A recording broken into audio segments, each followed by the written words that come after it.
प्यारे भक्तों, जय श्री सीताराम, जय हनुमान। सभी सनातनियों को दिल से राम राम। प्यारे भक्तों, आज हम आपको शनिदेव महाराज का एक चमत्कारी मंत्र बताने जा रहे हैं जो आपकी सभी परेशानियों को दूर कर देगा।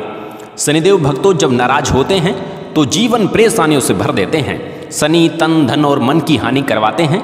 इसलिए प्रिय भक्तों, शनिदेव जी महाराज को प्रसन्न करना बहुत ही जरूरी है। आज जो हम आपको मंत्र बताने वाले हैं उसका नियमित जाप या मंत्र सुनने से मंत्र सभी संकटों से आपको दूर रखेगा। अगर शनिवार के दिन इस मंत्र का जाप सुनते हैं तो शनिदेव बहुत प्रसन्न हो जाते हैं। शनि की छाया, शनि की दृष्टि और 7.5 या ढैया से आप परेशान हैं तो ये मंत्र आपके लिए वरदान है। प्रिय भक्तों, आइए शनिदेव जी की कृपा पाने के लिए इस दिव्य प्रभावशाली मंत्र जाप को सुन लेते हैं। आप मंत्र को फोन में चलाकर अपने घर या दुकान में रखकर सुन लें या अन्य शुद्ध स्थान पर कोई कार्य करते समय ध्यान रहे। मंत्र पूरा 108 बार सुने ताकि आप पर शनिदेव अत्यधिक प्रसन्न हो जाएं। भक्तों, आज आप अपने और अपने परिवार के ऊपर शनिदेव जी महाराज का आशीर्वाद पाने के लिए वीडियो को दिल से लाइक करके कमेंट बॉक्स में जय श्री शनिदेव जी महाराज का जोरदार जयकारा लगाते हुए हमारे चैनल को कर लीजिएगा सब्सक्राइब। तो चलिए मंत्र जाप सुन लेते हैं। ओम नीलांजनम समाभासम रविपुत्रम यमागर्जम छायामार्तंड संभुतम तम नमामि शनैश्चरम। ओम नीलांजनम समाभासम रविपुत्रम यमागर्जम छायामार्तंड संभुतम तम नमामि शनैश्चरम। ओम नीलांजनम समाभासम रविपुत्रम यमागर्जम छायामार्तंड संभुतम तम नमामि शनैश्चरम। ओम नीलांजनम समाभासम रविपुत्रम यमागर्जम छायामार्तंड संभुतम तम नमामि शनैश्चरम। ओम नीलांजनम समाभासम रविपुत्रम यमागर्जम छायामार्तंड संभुतम तम नमामि शनैश्चरम। ओम नीलांजनम समाभासम रविपुत्रम यमागर्जम छायामार्तंड संभुतम तम नमामि शनैश्चरम। ओम नीलांजनम समाभासम रविपुत्रम यमागर्जम छायामार्तंड संभुतम तम नमामि शनैश्चरम। ओम नीलांजनम समाभासम रविपुत्रम यमागर्जम छायामार्तंड संभुतम तम नमामि शनैश्चरम। ओम नीलांजनम समाभासम रविपुत्रम यमागर्जम छायामार्तंड संभुतम तम नमामि शनैश्चरम। ओम नीलांजनम समाभासम रविपुत्रम यमागर्जम छायामार्तंड संभुतम तम नमामि शनैश्चरम। ओम नीलांजनम समाभासम रविपुत्रम यमागर्जम छायामार्तंड संभुतम तम नमामि शनैश्चरम। ओम नीला नीलाञ्जनं समाभासं रविपुत्रं यमागर्जं छायामार्तण्डसम्भुतं तं नमामि शनैश्चरम्। ॐ नीलाञ्जनं समाभासं रविपुत्रं यमागर्जं छायामार्तण्डसम्भुतं तं नमामि शनैश्चरम्। ॐ नीलाञ्जनं समाभासं रविपुत्रं यमागर्जं छायामार्तण्डसम्भुतं तं नमामि शनैश्चरम्। ॐ नीलाञ्जनं समाभासं रविपुत्रं यमागर्जं छायामार्तण्डसम्भुतं तं नमामि शनैश्चरम्। ॐ नीलाञ्जनं समाभासं रविपुत्रं यमागर्जं छायामार्तण्डसम्भुतं तं नमामि शनैश्चरम्। ॐ नीलाञ्जनं समाभासं रविपुत्रं यमागर्जं छायामार्तण्डसम्भुतं तं नमामि शनैश्चरम्। ॐ नीलाञ्जनं समाभासं रविपुत्रं यमागर्जं छायामार्तण्डसम्भुतं तं नमामि शनैश्चरम्। ॐ नीलाञ्जनं समाभासं रविपुत्रं यमागर्जं छायामार्तण्डसम्भुतं तं नमामि शनैश्चरम्। ॐ नीलाञ्जनं समाभासं रविपुत्रं यमागर्जं छायामार्तण्डसम्भुतं तं नमामि शनैश्चरम्। ॐ नीलाञ्जनं समाभासं रविपुत्रं यमागर्जं छायामार्तण्डसम्भुतं तं नमामि शनैश्चरम्। ॐ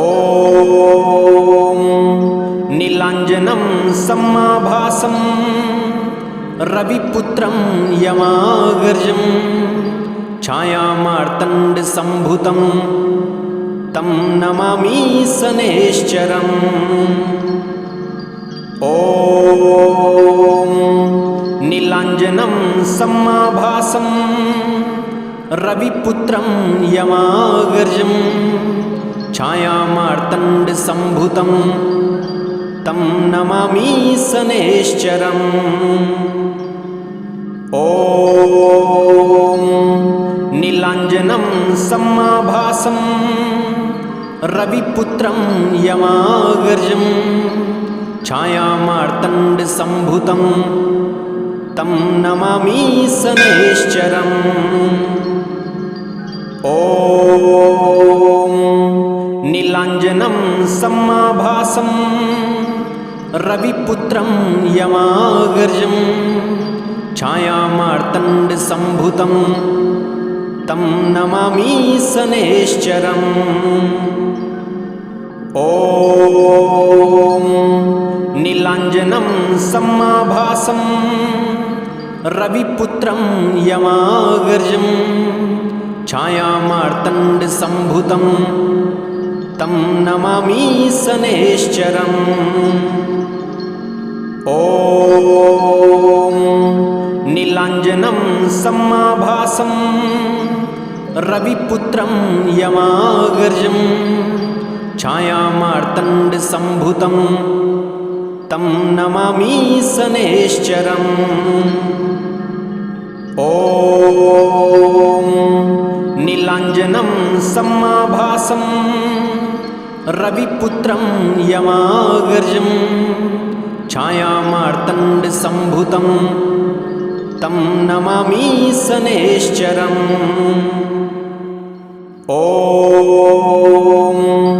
नीलाञ्जनं समाभासं रविपुत्रं यमागर्जं छायामार्तण्डसम्भुतं तं नमामि शनैश्चरम्। ॐ नीलाञ्जनं समाभासं रविपुत्रं यमागर्जं छायामार्तण्डसम्भुतं तं नमामि शनैश्चरम्। ॐ नीलाञ्जनं समाभासं रविपुत्रं यमागर्जं छायामार्तण्डसम्भुतं तं नमामि शनैश्चरम्। ॐ नीलाञ्जनं समाभासं रविपुत्रं यमागर्जं छायामार्तण्डसम्भुतं तं नमामि शनैश्चरम्। ॐ नीलाञ्जनं समाभासं रविपुत्रं यमागर्जं छायामार्तण्डसम्भुतं तं नमामि शनैश्चरम्। ॐ नीलाञ्जनं समाभासं रविपुत्रं यमागर्जं छायामार्तण्डसम्भुतं तं नमामि शनैश्चरम्। ॐ नीलाञ्जनं समाभासं रविपुत्रं यमागर्जं छायामार्तण्डसम्भुतं तं नमामि शनैश्चरम्। ॐ नीलाञ्जनं समाभासं रविपुत्रं यमागर्जं छायामार्तण्डसम्भुतं तं नमामि शनैश्चरम्। ॐ नीलाञ्जनं समाभासं रविपुत्रं यमागर्जं छायामार्तण्डसम्भुतं तं नमामि शनैश्चरम्। ॐ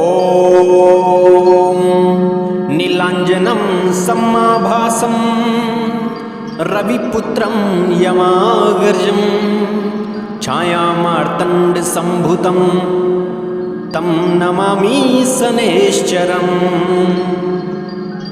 ॐ नीलाञ्जनं समाभासं रविपुत्रं यमागर्जं छायामार्तण्डसम्भुतं तं नमामि शनैश्चरम्। ॐ नीलाञ्जनं समाभासं रविपुत्रं यमागर्जं छायामार्तण्डसम्भुतं तं नमामि शनैश्चरम्। ॐ नीलाञ्जनं समाभासं रविपुत्रं यमागर्जं छायामार्तण्डसम्भुतं तं नमामि शनैश्चरम्। ॐ नीलाञ्जनं समाभासं रविपुत्रं यमागर्जं छायामार्तण्डसम्भुतं तं नमामि शनैश्चरम्। ॐ नीलाञ्जनं समाभासं रविपुत्रं यमागर्जं छायामार्तण्डसम्भुतं तं नमामि शनैश्चरम्। ॐ नीलाञ्जनं समाभासं रविपुत्रं यमागर्जं छायामार्तण्डसम्भुतं तं नमामि शनैश्चरम्। ॐ नीलाञ्जनं समाभासं रविपुत्रं यमागर्जं छायामार्तण्डसम्भुतं तं नमामि शनैश्चरम्। ॐ नीलाञ्जनं समाभासं रविपुत्रं यमागर्जं छायामार्तण्डसम्भुतं तं नमामि शनैश्चरम्। ॐ नीलाञ्जनं समाभासं रविपुत्रं यमागर्जं छायामार्तण्डसम्भुतं तं नमामि शनैश्चरम्। ॐ नीलाञ्जनं समाभासं रविपुत्रं यमागर्जं छायामार्तण्डसम्भुतं तं नमामि शनैश्चरम्। ॐ नीलाञ्जनं समाभासं रविपुत्रं यमागर्जं छायामार्तण्डसम्भुतं तं नमामि शनैश्चरम्। ॐ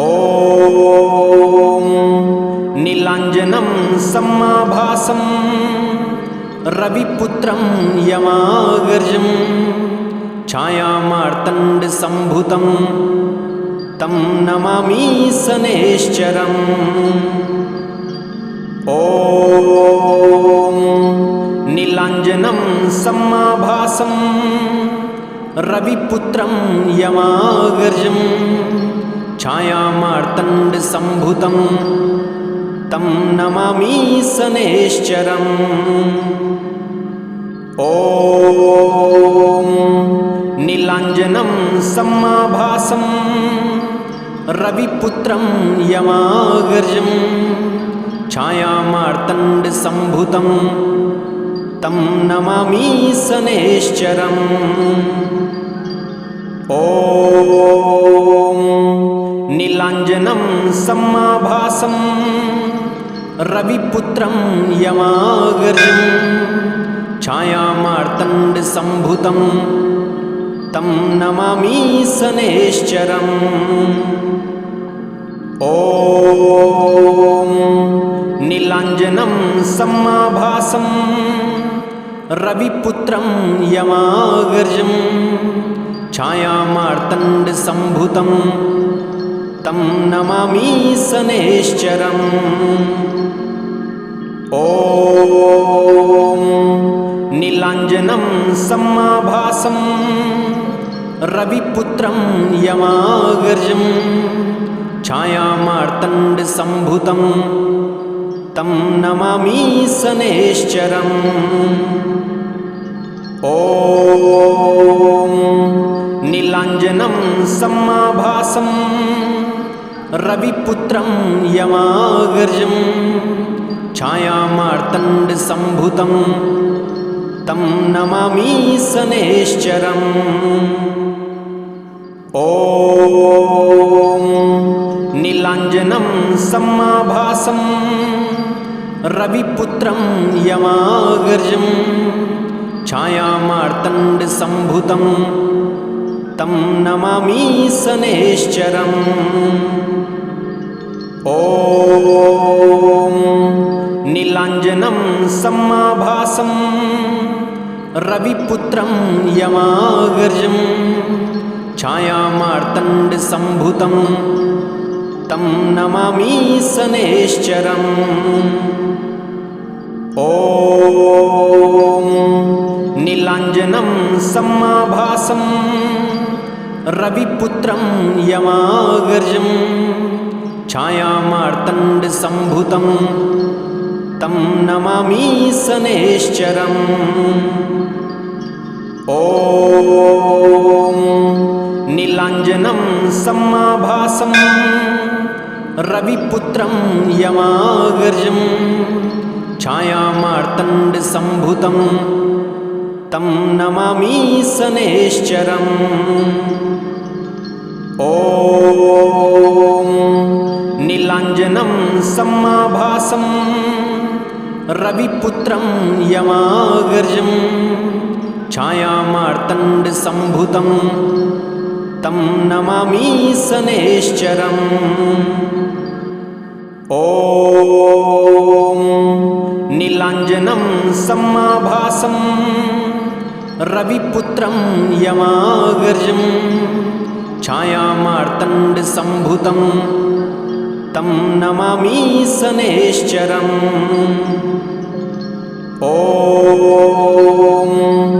नीलाञ्जनं समाभासं रविपुत्रं यमागर्जं छायामार्तण्डसम्भुतं तं नमामि शनैश्चरम्। ॐ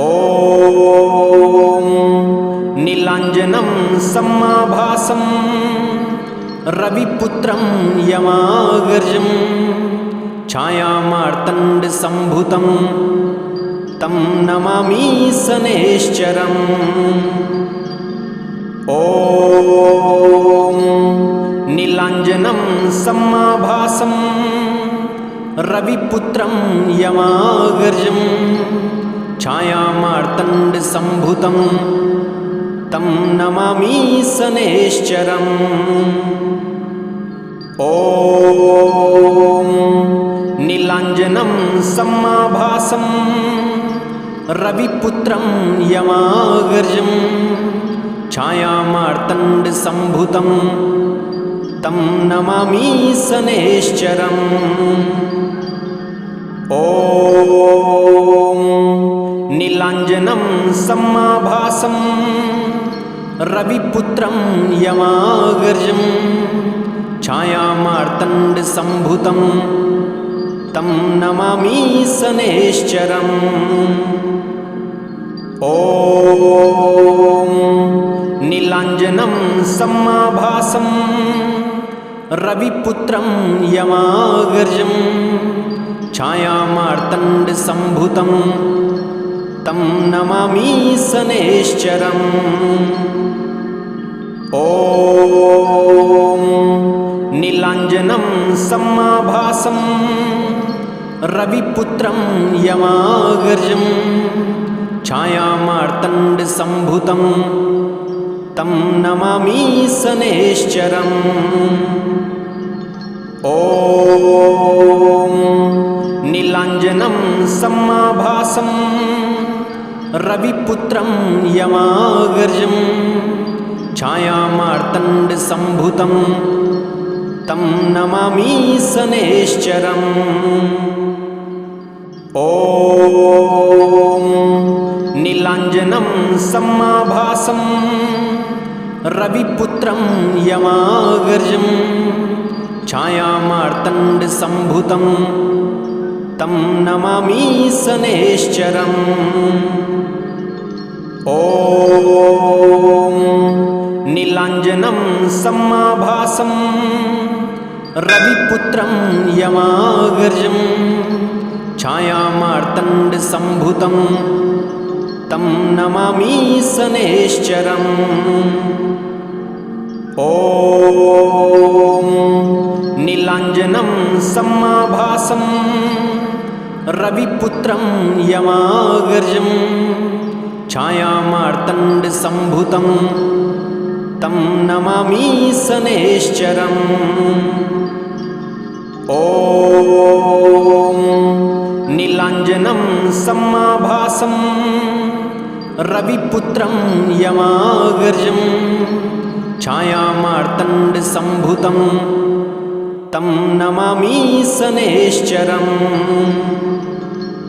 ॐ नीलाञ्जनं समाभासं रविपुत्रं यमाग्रजं छायामार्तण्डसम्भुतं तं नमामि शनैश्चरम्। ॐ नीलाञ्जनं समाभासं रविपुत्रं यमाग्रजं छायामार्तण्डसम्भुतं तं नमामि शनैश्चरम्। ॐ नीलाञ्जनं समाभासं रविपुत्रं यमाग्रजं छायामार्तण्डसम्भुतं तं नमामि शनैश्चरम्। ॐ नीलाञ्जनं समाभासं रविपुत्रं यमाग्रजं छायामार्तण्डसम्भुतं तं नमामि शनैश्चरम्। ॐ नीलाञ्जनं समाभासं रविपुत्रं यमाग्रजं छायामार्तण्डसम्भुतं तं नमामि शनैश्चरम्। ॐ नीलाञ्जनं समाभासं रविपुत्रं यमाग्रजं छायामार्तण्डसम्भुतं तं नमामि शनैश्चरम्। ॐ नीलाञ्जनं समाभासं रविपुत्रं यमाग्रजं छायामार्तण्डसम्भुतं तं नमामि शनैश्चरम्। ॐ नीलाञ्जनं समाभासं रविपुत्रं यमाग्रजं छायामार्तण्डसम्भुतं तं नमामि शनैश्चरम्। ॐ नीलाञ्जनं समाभासं रविपुत्रं यमाग्रजं छायामार्तण्डसम्भुतं तं नमामि शनैश्चरम्। ॐ नीलाञ्जनं समाभासं रविपुत्रं यमाग्रजं छायामार्तण्डसम्भुतं तं नमामि शनैश्चरम्। ॐ नीलाञ्जनं समाभासं रविपुत्रं यमाग्रजं छायामार्तण्डसम्भुतं तं नमामि शनैश्चरम्। ॐ नीलाञ्जनं समाभासं रविपुत्रं यमाग्रजं छायामार्तण्डसम्भुतं तं नमामि शनैश्चरम्। ॐ नीलाञ्जनं समाभासं रविपुत्रं यमाग्रजं छायामार्तण्डसम्भुतं तं नमामि शनैश्चरम्। ॐ नीलाञ्जनं समाभासं रविपुत्रं यमाग्रजं छायामार्तण्डसम्भुतं तं नमामि शनैश्चरम्। ॐ नीलाञ्जनं समाभासं रविपुत्रं यमाग्रजं छायामार्तण्डसम्भुतं तं नमामि शनैश्चरम्। ॐ नीलाञ्जनं समाभासं रविपुत्रं यमाग्रजं छायामार्तण्डसम्भुतं तं नमामि शनैश्चरम्। ॐ नीलाञ्जनं सम्माभासं रविपुत्रं यमाग्रजं छायामार्तण्डसम्भुतं